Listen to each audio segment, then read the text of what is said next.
email address and your phone number, and I want you to just, from what I've just told you, I want you to take any of those programs that you might be interested in participating in and just write it down next to your name. And I'll go back and I'll take care of it on the program referral side. They always bring me back in. I'm a very, very dominant person when it comes to getting back with people. I literally am in contact with so many of our other employees constantly. It probably gets annoying to them. All right, but the idea there is that if I say I'm going to do something, I want you guys to have the confidence that, hey, it's going to come through and it's going to happen. So from there, if you guys don't mind doing that, making sure that you are signed in for one, all that information is correct, no programs or anything like that, and then I brought a bunch of program directories. I know that they're small little Bibles, all right, and half of it I just recited, okay? But if you go in here, you'll see all 4 of the pillars that we stand behind. The first one, be it physical, meaning anything involving your physical accommodations or any of your disabilities, accommodating for that, getting you out and getting you involved. Cycling, fitness, nutrition, if you want to learn more about cooking classes, if you want to do stuff like the rock wall challenge, if you want to get involved with the Tough Mudder, you want to do things like that, we want you to get out and get you involved. We like to put together little small teams and do things like that. They are typically programmed though. We do want to, if like somebody says like, hey, we got this gym membership that's available for 6 months, then typically the stipulations is that you must touch base with us at least every 2 weeks and let us know how your workout plan's going, and give us an AAR on everything, which in my mind, if somebody offered me a free membership to a gym, I'm not going to mind reaching back out to them and saying, hey, this is what I did, this is when I did it, this is how it's going. The other one is mind. So combat stress recovery, all right? The Project Odyssey is just one of the programs, all right? We have a Warrior Care Network. If anybody here is frustrated with their mental health care that they're getting at the VA and they don't like going to the VA anymore, we have a Warrior Care Network that is set up with 4 major mental health facilities across the country. They do Skype, they'll do anything that they possibly need to do to get to you, okay? And that's a relationship, and it's all 100% free. It doesn't even have to be for combat stress. It could be for gambling addiction. It could be for drug addiction. It could be for marriage counseling. It could be for couples counseling.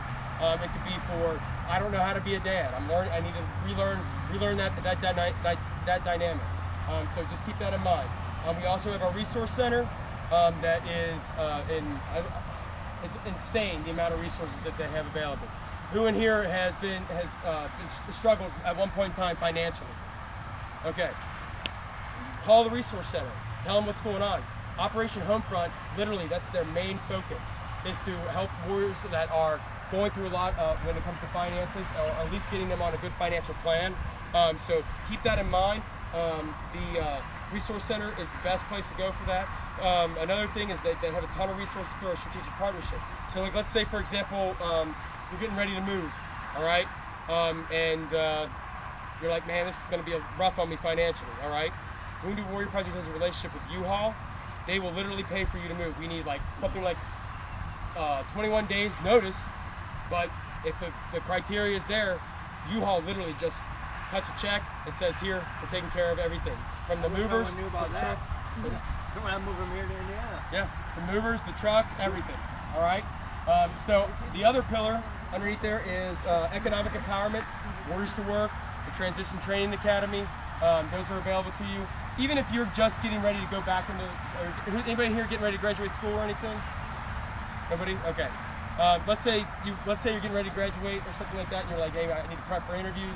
I need to get a new suit. I need I need help getting placement. I want to learn about an internship or an externship opportunity. Reach out to the Warriors to Work team and let them know. Or reach out to me and I'll let them know. And then again is the engagement, which is where I fall.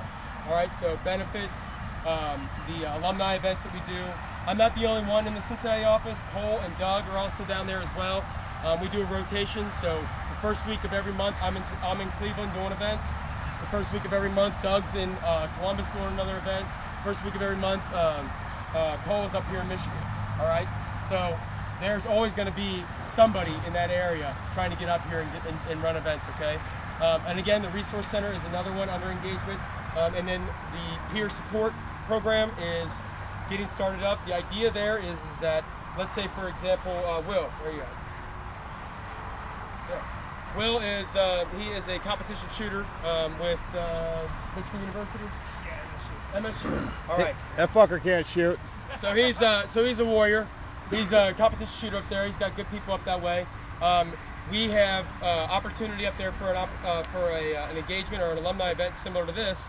The idea is that I might not even need to show up. All I got to do is say, hey, he's got this going. Send him an ops plan. He tells me exactly what it's going to look like from their end, and I just fund it. I just make sure it's funded. I get it out so that everybody here knows that it's going on. Everybody here knows that what's going to be going on from start to finish. And then I just send him a box, say, hey, here's some bracelets and some pins and some shirts. Make sure the Warriors get it. Make sure they have a good time. Get everyone signed in. And then if there's any immediate issues or it's just like the Battle Buddy system. I know for a lot of the Marines, you probably don't know what the hell that is, but Battle Buddies in the military, that idea is that it doesn't matter where you're from, what unit, anything, we all bleed green. The idea is that we'll take care of each other when need be. All right, so if there's anything going on, like let's say he has an event and Warrior says, you know, shit sucks right now, I hate my life and I can't talk to my wife, I wake up every night walking around the house, I don't know what the hell's going on, and I'm having issues and side effects from combat stress from combat. All right, he immediately just says, all right, and he just grounds it out, talks with them, and just gets us all the information so that we can reach out to that warrior and get them help. Okay, so with that being said, does anybody have any questions that I could possibly answer to make things better or make them make more sense? I got VA healthcare. I try to use them for MS. Yeah. But they can't really help me. If I relapse, I need care within like 40 hours. Right. 24 hours. What VA you going to? VA. It'll take them a couple weeks to get me in. What VA? That's a garbage VA. I went to them, they suck. Are you service connected for MS yet? You are? Yeah. Okay. But I still got out civilian. I was a civilian family doctor and a civilian neurologist because then if or when I relapse, they'll have me set up for IV infusions in 24 hours, 48 hours. Right. The sooner I get that, the better I am. Yeah. I'm actually not on the benefits team, but without knowing your percentage or your claim or anything like that, I won't be able to tell you what the response is. But I can tell you this: if you are service connected for it, and you're not getting the treatment for the VA, there are multiple organizations that we use that can answer the question. Like I said, if I don't know the answer, brother, I'll find it. Okay, I'll find it. All right. But I can't tell you how many times I go to events and somebody goes, the VA around me is terrible. They don't work with me. They don't want to participate with me. Honestly, again, you've been to one VA, you've been to one VA. There's a lot of bad actors in the federal system. It's not going to change tomorrow. I'm not going to change it in 20 years.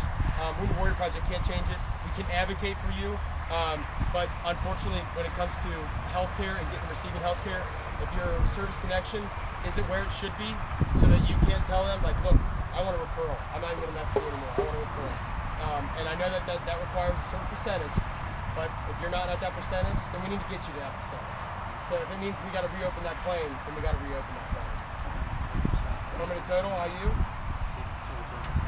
IU? Independent unemployability? I'm 100%. Yeah, you'd know if you're IU, yeah, though. you know if you're IU, okay. And you might need to be IU, which is just submitting another form, really. And then once that gets started, they just open up your claim and you're looked at as all of your disabilities are looked at at once, and to see what your overall compensation is. If you don't mind, though, write down next to your name the benefits too. That way I can get the. His name is Mark Coyle. He sits down with our Cincinnati team. He's amazing what he does, but that's exactly what he does. Literally every time we go to one of these benefits briefs things, he immediately starts talking about IU and what IU looks like. A lot of people are aware of what it is and the benefit that it is. When he's done talking, we'll leave.